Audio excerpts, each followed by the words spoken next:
Hey, it's Dr. Joe. Have you been suffering with elbow pain? Outside elbow pain, inside elbow pain. If you've been working out long enough, chances are you deal with it from time to time. Well, it just so happens I'm dealing with some elbow pain. So let me share with you what I did before my arm workout today.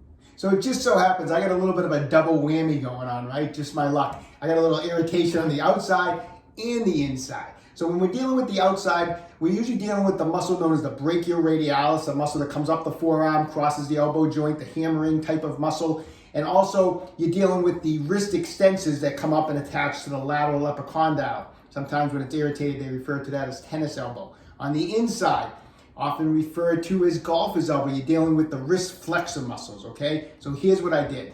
So first, just getting blood flow into all the involved tissue. I took my handheld roller with my two massage balls on the end, and I just went up and down the forearm on the outside, crossing the elbow joint, going down the brachioradialis, going over those extensor muscles this way. Then I came on the inside, and I did just for a couple of minutes. And I tried to go up and down, and then I also tried to go side to side. What I like about this little device, it just happens to be the way it's made is there's this little space here, so you can get one ball above the elbow and one below it. So like, for example, if I'm working the brachioradialis, I can get the upper part of the brachioradialis and the lower part at the same time, so it's kind of cool.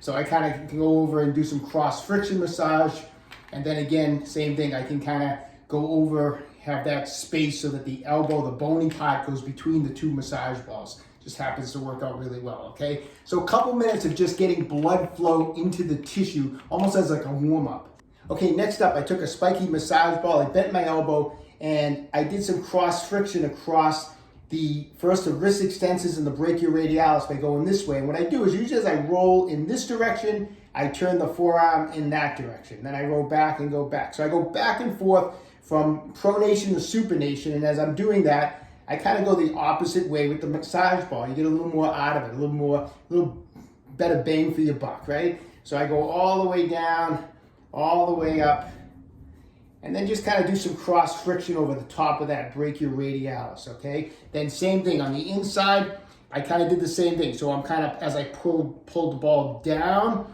I'm going into supination, and up I'm going into pronation. So again, I'm just rotating the forearm. It just gives you a little more out of it than if I just stood here and just did this. The motion, adding motion, active motion into the therapy helps a lot. It actually just breaks up adhesions a little bit better, gets more blood flow in there. Again, a couple of minutes. Take control of your own health, stay young, and train hard.